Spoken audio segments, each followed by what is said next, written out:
এই সময় বোরো ধানের বীজতলা তৈরি করতে পারেন। রোদ পড়ে এমন উর্বর ও সেচ সুবিধাযুক্ত জমি বীজতলার জন্য নির্বাচন করতে পারেন। পানি দিয়ে জমির থকথকে কাদাযুক্ত করে ১ মিটার চওড়া এবং জমির দৈর্ঘ্য অনুসারে লম্বা করে ভেজা বীজতলা তৈরি করতে পারেন। যেসব এলাকায় ঠান্ডা প্রকোপ বেশি থাকে সেখানে শুকনো বীজতলা তৈরি করতে পারেন।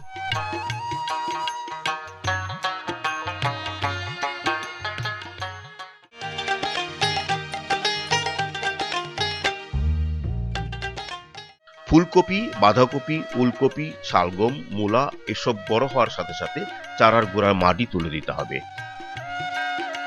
চারার বয়স ২ থেকে ৩ সপ্তাহ হলে সারের উপরি প্রয়োগ করতে হবে।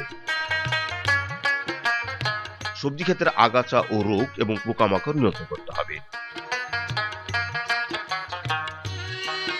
এই ক্ষেত্রে সেক্স ফেরোমন ফাঁদ ব্যবহার করতে পারেন। এতে পোকা দমনের সাথে সাথে পরিবেশও ভালো থাকবে।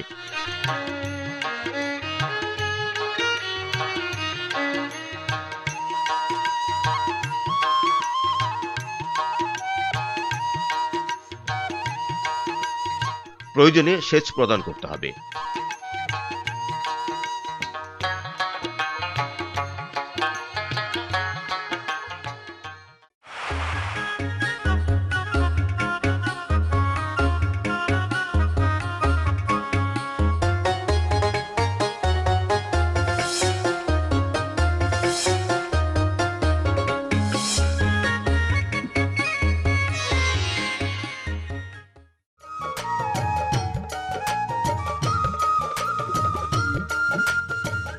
আমাদের দেশে সামুদ্রিক মাছ, চিংড়ি বা কাঁকড়া চাষে পুনঃপ্রাপ্যতা অন্যতম প্রধান সমস্যা।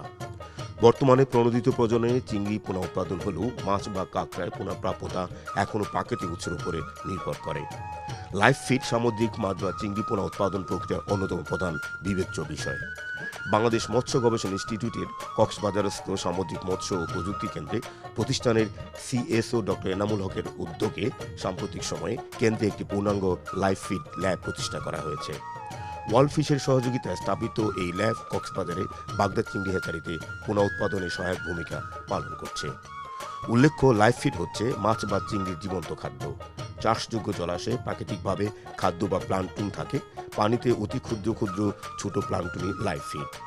এই প্লাঙ্কটন উদ্ভিদ বা ফাইটোপ্লাঙ্কটন বা প্রাণী বা জোপ্লাঙ্কটন নামে পরিচিত। সাধারণভাবে গবেষণাগারে যখন এই প্লাঙ্কটন উৎপাদন করে হ্যাচারিতে সরবরাহ করা হয় সেটি লাইফ ফিড নামে পরিচিত। লাইফ ফিড আমাদের বাংলাদেশের জন্য আমরা যখন কোনো মেরিন স্পেসিস ব্রিডিং করাই তখন তার প্রাইমারি ফুড হিসেবে একটা লাইফ ফিড ইউজ করা হয়। লাইফ ফিড দুই ধরনের আছে, ফাইটোপ্লাঙ্কটন হয় এবং জুপ্লাঙ্কটন হয়। আমরা এইখানে যেটা করতেছি, এখানে ফাইটোপ্লাঙ্কটন এবং জুপ্লাঙ্কটন দুই ধরনের কালচারই করতেছি, যেটা আমরা সাপ্লাই দেই যেসব মেরিন স্পেসিস ব্রিডিং সেন্টারগুলো আছে, যেমন বিভিন্ন শিপ হ্যাচারি, আমরা ক্র্যাব ব্রিডিং ট্রায়াল দিয়েছি, তখন এই লাইফ ফিডটা আমরা তাদেরকে সাপ্লাই দিই। এখানে আমাদের লাইফ ফিড গবেষণা করার প্রয়োজনটা কেন, মানে কোন কারণে, কোন প্রেক্ষাপটে? লাইফ ফিড গবেষণা করার মূল উদ্দেশ্য হয়েছে যে আমরা যখন একটা মেরিন স্পিসিস ব্রিডিং করাই তখন ওর একদম প্রাইমারি ফুড হিসেবে, প্রাইমারি ও অন্য কোনো খাবার খাইতে পারে না, তো শুরুতে যে খাবারটা দেওয়া লাগে সেটা হচ্ছে লাইফ ফিড। এবং এই ফিডটা আপনি যদি পিওর সাপ্লাই দিতে না পারেন, ব্রিডিং ট্রায়াল যখন চলে বা ব্রিডিং শুরু হয় তখন বিভিন্ন ধরনের ব্যাকটেরিয়াল এবং ভাইরাল কন্টামিনেশনের কারণে ব্রিডিংটা আনসাকসেসফুল হয়। তো ওই কন্টামিনেশন যাতে এড়াইতে পারে সেই জন্য পিওর সিড কালচারের জন্য এই লাইফ ফিড। এখন কিভাবে কাজটা করছেন আপনারা? আমাদের এই কাজটা শুরু হয় আমরা প্রথমে পিউরিফিকেশন করার জন্য যে লাইফ ফিড স্পেসিসটা নিয়ে কাজ করি, ওই স্পেসিসটা প্রথমে আগার মিডিয়ার মাধ্যমে প্লেট করি, ব্যাক টু আগারের মাধ্যমে। এটা কোথা থেকে সংগ্রহ করেছেন প্রাথমিক? এটা ইন্ডিয়া থেকে কালেক্ট করা, আমাদের ফার্স্ট স্লাইডটা ইন্ডিয়া থেকে কালেক্ট করার পরে আমরা আমাদের ল্যাবে নিয়ে এসে যে প্লেটটা আমরা নিয়ে আসছি ওইখান থেকে কয়েকটা কলোনি নিয়ে এই আগার মিডিয়ার ভিতরে আমরা প্লেটিং করতেছি। এবং এইখানে যেটা আসতেছে, এখানে দেখেন যে শুধু স্পেসিসটা দেখা যাচ্ছে, এখানে অন্য কোনো ধরনের কলোনি নাই, সো এটা পিওর, নো ব্যাকটেরিয়া হিয়ার। দেন এইটার থেকে আমরা মাল্টিপ্লাই করার জন্য এখানে প্রথমে আমরা 10 ml এর টিউবে নিয়ে আসি, এখান থেকে কয়েকটা কলোনি, 8-10টা কলোনি নিয়ে এসে আমরা এই 10 ml এর টিউবে কালচার করি।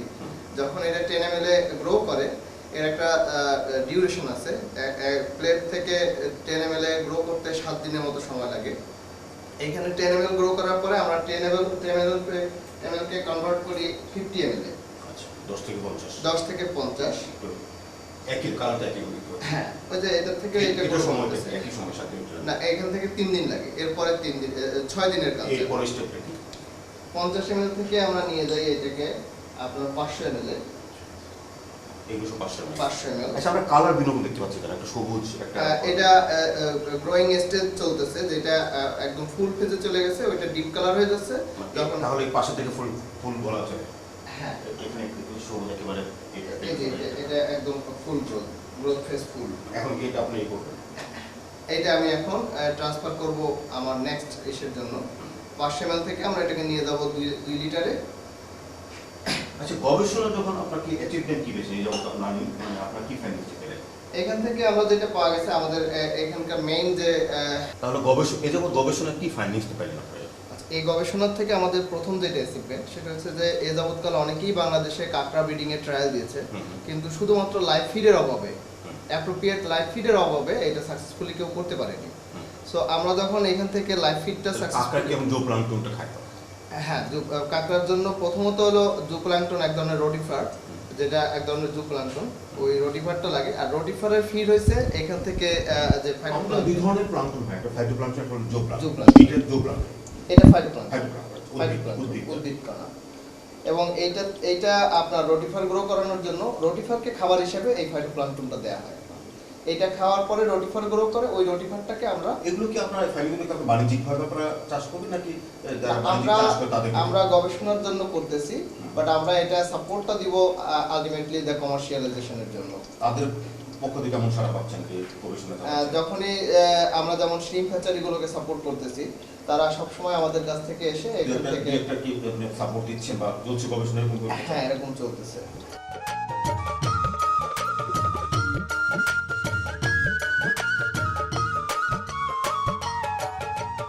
এই যে গবেষণা চলছে, এই গবেষণা কার্যক্রমে আপনি কি ধরনের সতর্কতা অবলম্বন করেন? এখানে আসলে আমাদের ব্যাকটেরিয়াল এবং অন্যান্য কন্টামিনেশন জন্য আমরা খুব বেশি সতর্কতা অবলম্বন করি। প্রথমে হাতটাকে আমরা ভালো করে ওয়াশ করে ফেলি হ্যান্ড ওয়াশ দিয়ে, তারপরে মুছে সেটাকে আবার অ্যালকোহল দ্বারা ক্লোরিনেটেড করা হয়, অ্যালকোহল দ্বারা পরিষ্কার করে গ্লোভস পরি, এখানে আমাদের মাস্ক ইউজ করতে হয়, তারপরে আমাদের ম্যান্ডেটরি এগুলো কেন করতে হবে? যে এগুলো না করেন তাহলে কি? এগুলো না করলে কন্টামিনেশন হয়ে যাবে, ব্যাকটেরিয়াল কন্টামিনেশন বা ভাইরাস কন্টামিনেশন হয়ে যাবে, যার ফলে আমাদের এই কালচারগুলো নষ্ট হয়ে যেতে পারে। আমাদের তো মেইন উদ্দেশ্য যে একটা পিউরিফিকেশন কালচার করা, ঠিক আছে, যেটা আমাদের অন্য কোন বাইরের কোনো ব্যাকটেরিয়া ভাইরালের কন্টামিনেশন থাকবে না বা একটা স্পিসিসের সঙ্গে আরেকটা স্পিসিসের মধ্যে যাবে না। সেই জন্য আমরা এই যে এই কনিক্যাল ফ্লাস্কগুলোকে আবার আমরা এই যে ফয়েল পেপার দিয়ে মুড়ায় রাখতেছি, যার ফলে বাইরের বাতাসের সংস্পর্শে এরা আসতে পারছে না, বাতাসও এখানে লাগতে পারছে না। একটা স্পিসিস থেকে আর একটা স্পিসিস যখন আমরা কালচারের মধ্যে যখন টেস্ট টিউব থেকে যখন 50 ml নিয়ে যাচ্ছি, তার আগে আমরা মাইক্রোস্কোপে দেখছি যে এখানে অন্য কোনো স্পিসিস আসছে কিনা। এভাবে আমরা কবে নাগাদ এটা আপনার বাণিজ্যিকভাবে কৃষকরা পেতে পারে আপনার এইগুলো? কৃষকরা অ্যাকচুয়ালি যে কোনো সময় পেতে পারে, কারণ আমরা তো সিডটাকে কালচার করছি। এখন ওনাদের যখনই দরকার হবে তখনই আমাদের কাছে বললে আমরা সেটাকে সাপ্লাই দিতে পারি। ইভেন আমাদের বিএফআরআইতে আমরা এইটার উপরে কাজ করে কাঁকড়ার সাফল্যতা পেয়েছি, মানে কাঁকড়ার যে পোনা উৎপাদন এ পর্যন্ত তো সম্ভব হয়নি, বাংলাদেশে প্রথম আমরা করতে পেরেছি। এটা এখান থেকেই প্রোডাকশনে যে করা হয়েছে। এখন সরাসরি কৃষকরা ব্যবহার করতে পারবে? এখন সরাসরি এটা নিয়ে আরেকটু রিসার্চ হচ্ছে, কাঁকড়া নিয়ে আরও রিসার্চ হচ্ছে, পোনা মোর্টালিটি নিয়ে। তারপরে ইনশাল্লাহ কৃষকদের মাধ্যমে এটা ব্যবহৃত হতে পারে। এবং এখান থেকে যে কিটোসেরাস এই যে একটা স্পেসিস, তারপরে স্কেলিটোনোমা, এগুলো কৃষক এখান থেকে পাচ্ছেন।